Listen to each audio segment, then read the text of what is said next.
Imagine this. You are standing in a big American city, maybe New York, maybe Los Angeles.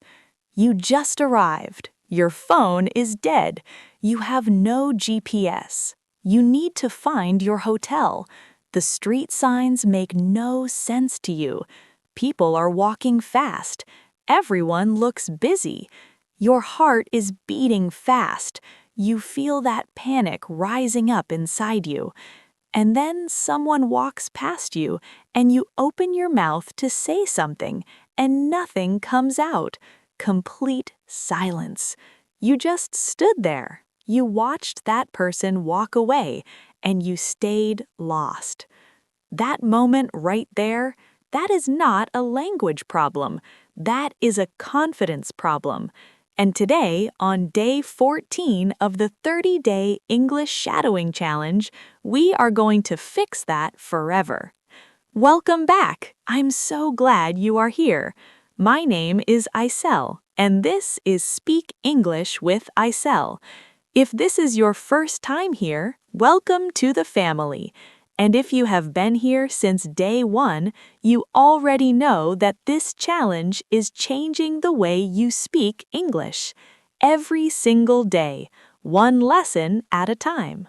Today is a big day. Day 14. You are exactly halfway through the challenge. Halfway. Let that sink in for a second. You showed up every day. You shadowed. You practiced. And you kept going. That is not small. That is actually huge. Most people quit before day 5, but not you. You are on day 14 and you are still here. That already tells me something powerful about you. So today, we are going to talk about one of the most important real-life English skills you will ever learn: how to ask for help in English. Sounds simple, right? But so many learners freeze in this exact moment. You need directions, you need someone to repeat something, you need help at work or at a store or with your computer, and instead of asking, you just stay quiet. You nod your head, you pretend you understood, and then you go home feeling frustrated. Not anymore. After today, you will have the exact phrases you need. Phrases that sound natural, phrases that sound polite, phrases that sound confident. And we are going to shadow every single one of them together. So stay with me because this episode is packed. Before we jump in, I want to tell you something real, something personal. When I first started helping people learn English, I noticed a pattern. The biggest fear was never grammar. It was never vocabulary. It was the fear of asking for help. People were terrified to say, "Can you repeat that?" They felt embarrassed.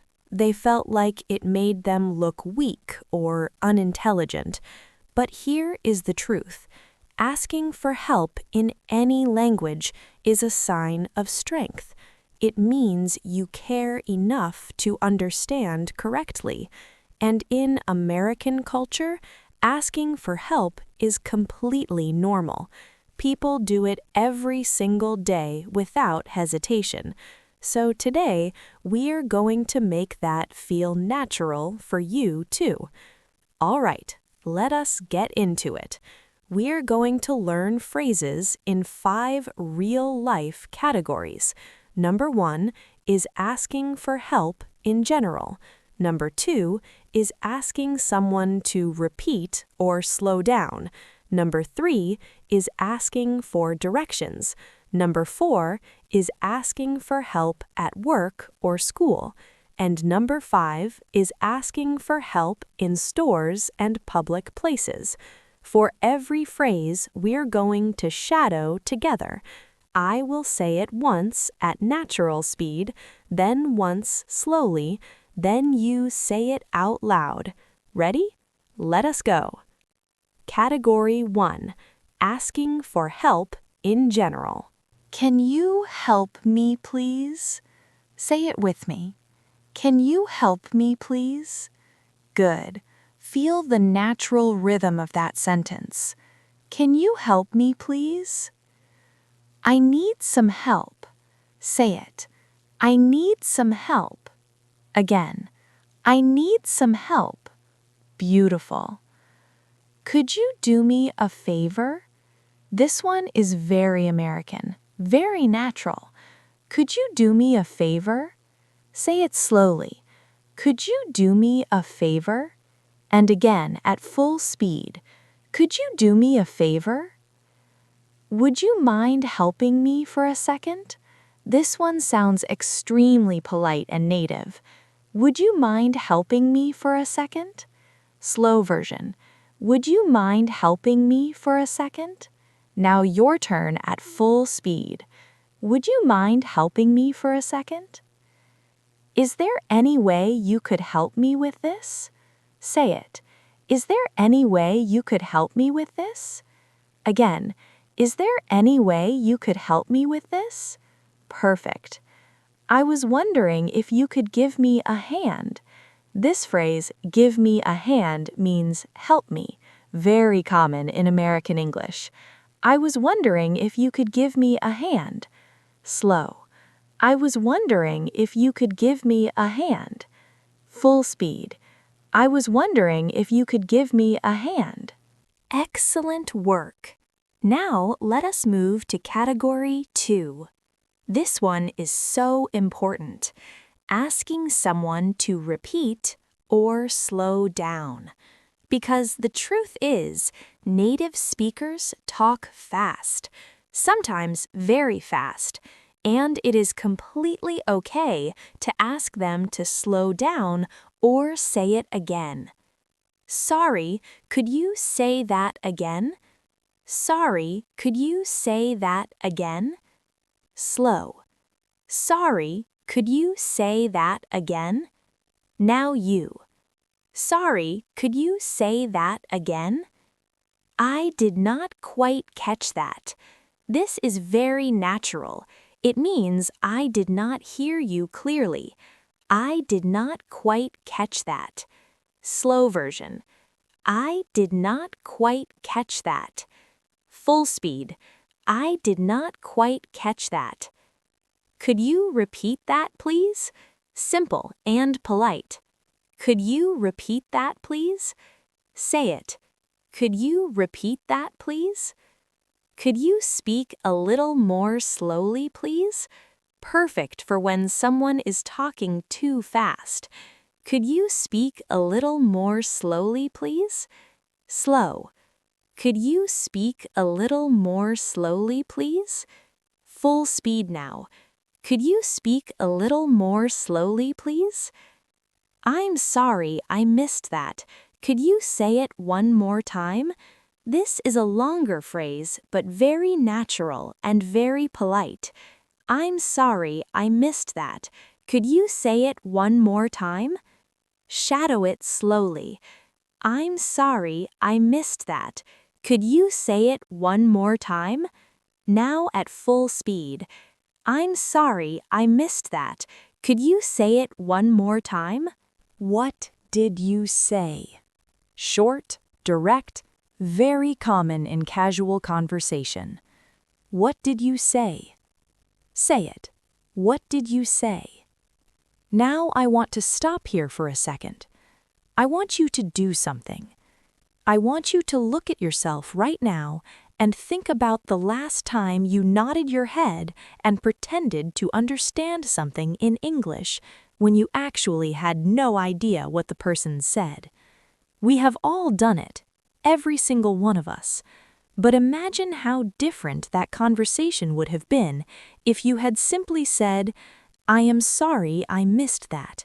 Could you say it one more time? The other person would have been happy to repeat it, and you would have actually understood. That is all it takes. One brave sentence. And today you have it. Let us keep going. Category 3. Asking for directions.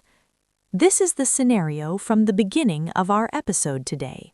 You are lost. You need help. Let us make sure you never feel frozen again.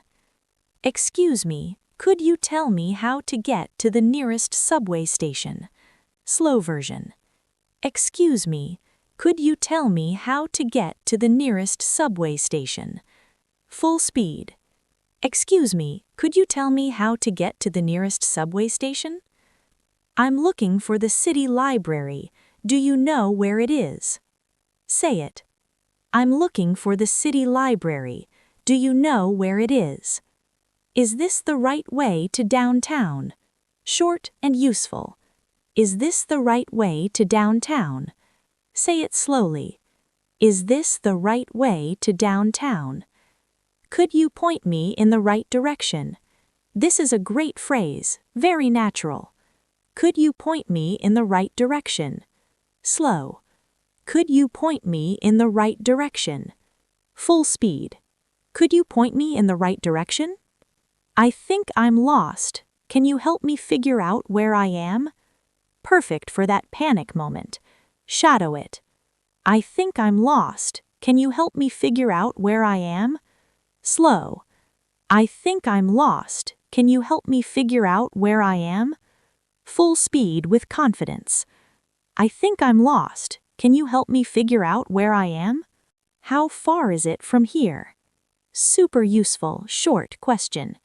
How far is it from here? Say it. How far is it from here? Now I want you to stop and imagine you are back in that city. The phone is dead, the streets are unfamiliar, but now you know exactly what to say. You walk up to someone and you say, "Excuse me, I think I am lost. Could you help me figure out where I am?" And just like that, the conversation starts. Just like that, you are no longer frozen. That is the power of preparation. That is why we practice every single day. Let us go to category 4, asking for help at work or school. This is where so many people struggle in silence. They do not understand the instructions. They do not know how to use the system, but they are too nervous to ask. Let us fix that right now. Could you walk me through this one more time? This phrase means explain it again step by step. Could you walk me through this one more time? Slow. Could you walk me through this one more time? Full speed. Could you walk me through this one more time? I am not sure I understand. Could you clarify that for me? Say it. I am not sure I understand. Could you clarify that for me? Slow version. I am not sure I understand. Could you clarify that for me? Do you have a minute? I could use some help with this. Very casual and polite. Perfect for the office. Do you have a minute? I could use some help with this. Say it. Do you have a minute? I could use some help with this. I am having trouble with this part. Could you take a look? I am having trouble with this part. Could you take a look? Slow. I am having trouble with this part. Could you take a look? Full speed. I am having trouble with this part. Could you take a look? Would you be able to show me how this works? Would you be able to show me how this works? Slow version. Would you be able to show me how this works? Shadow it. Would you be able to show me how this works? I want to make sure I'm doing this right. Can you check my work? Very professional and very smart to say this. I want to make sure I'm doing this right. Can you check my work? Say it slowly. I want to make sure I'm doing this right. Can you check my work? You are doing amazing, seriously. Every phrase you shadowed today is going into your brain and building new connections. Language scientists call this neural pathway development, but I just call it getting better every day, and that's exactly what you're doing. Last category. Category 5. Asking for help in stores and public places. Excuse me, could you help me find something? Excuse me, could you help me find something? Slow. Excuse me, could you help me find something? Full speed. Excuse me, could you help me find something? Do you have this in a different size? Very useful when shopping. Do you have this in a different size? Say it. Do you have this in a different size? I am looking for the manager. Could you get them for me, please? I am looking for the manager. Could you get them for me, please? Slow version. I am looking for the manager. Could you get them for me, please? Is someone available to help me over here? Perfect when you are waiting for service. Is someone available to help me over here? Shadow it. Is someone available to help me over here? Could you check if you have this in the back? This means check the storage room, very common in American stores. Could you check if you have this in the back? Slow. Could you check if you have this in the back? Full speed. Could you check if you have this in the back? I need some assistance, please. Short, clear, confident. I need some assistance, please. Say it loud. I need some assistance, please. Now let us do a full role play. I want you to actually speak out loud. Do not just listen. Pause the video if you need more time to respond. Treat this like a real conversation. You walk into a bookstore in New York City. You cannot find the section you are looking for. A store employee walks by. You say, "Excuse me, could you help me find something?" The employee says, "Of course. What are you looking for?" You say, "I am looking for books about American history. Do you know where that section is?" The employee says, "Sure, it is on the second floor, right next to the travel section." You say, "Thank you so much. Actually, could you also tell me if you have any books for English learners?" The employee says, "Absolutely. Those are on the first floor near the entrance." You say, "Perfect. I appreciate your help." Did you say those lines out loud? If you did, you are already ahead of 90% of learners. If you did not, do it now. Rewind, go back. Say every single line out loud, because your mouth needs to practice, not just your ears. Let us do one more scenario. You are at work. Your manager gave you instructions, but you did not fully understand. You go to a colleague. You say, "Hey, do you have a minute? I could use some help with something. Your colleague says, sure, what is going on? You say, our manager explained the new process this morning, but I'm not sure I understood it correctly. Could you walk me through it one more time? Your colleague says, of course, no problem at all.